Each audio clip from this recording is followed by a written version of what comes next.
So the first 4 verses of this chapter record how Moses went up to Mount Nebo, to the top of Pisgah. Most likely Pisgah is an alternative name to Nebo, much like how Horeb is the alternative name to Sinai.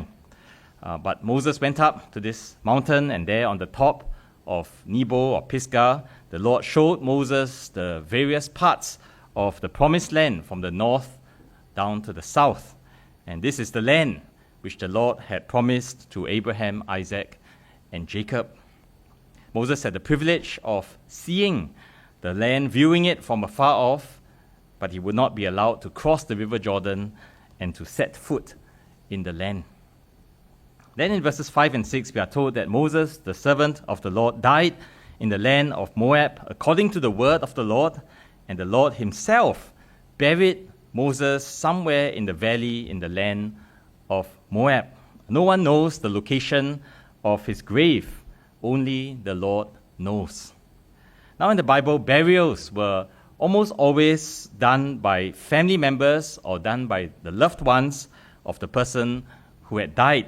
In the case of Moses, it was the Lord who personally buried Moses, which reminds us of the very close and intimate relationship that Moses enjoyed with the Lord.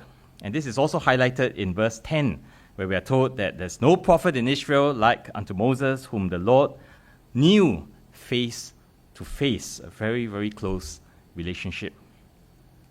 Then we are told in verse 7 that Moses was 120 years old when he died, but his eye was not dim and his natural force was not abated. What this simply means is that Moses did not die of old age, or Moses did not die of any disease that he had contracted. Humanly speaking, Moses could have lived on much, much longer after this time.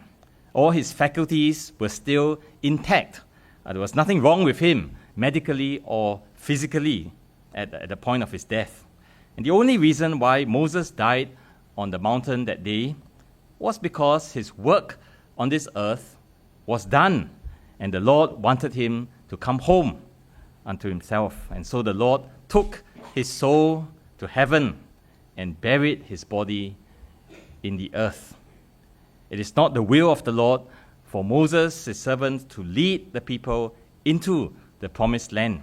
That task is reserved for his successor, Joshua, who, as verse 9 says, was full of the spirit of wisdom because Moses had laid his hands upon him and the people listened to Joshua.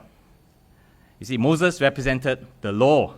And from a typology point of view, we could say that it's not fitting or not appropriate for Moses to lead the Israelites into the promised land, Canaan, which serves really as a type of our heavenly rest.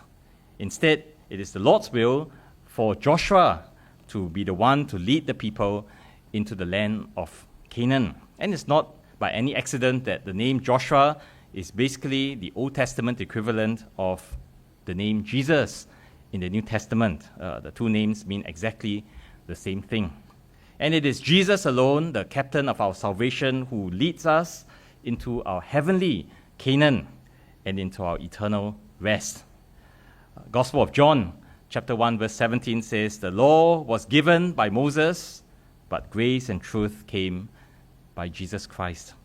Salvation, we are reminded of, is never by one's obedience to the law of God, always by the grace of God through the Son of God.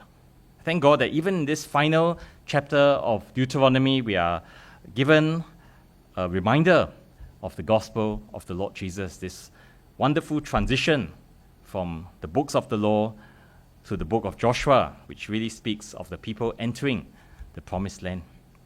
And so, brethren, let us be faithful in our lives as Moses was faithful during his lifetime, but let our eyes always be fixed on our heavenly Joshua, or the Lord Jesus Christ, who alone will bring us safely into our heavenly home.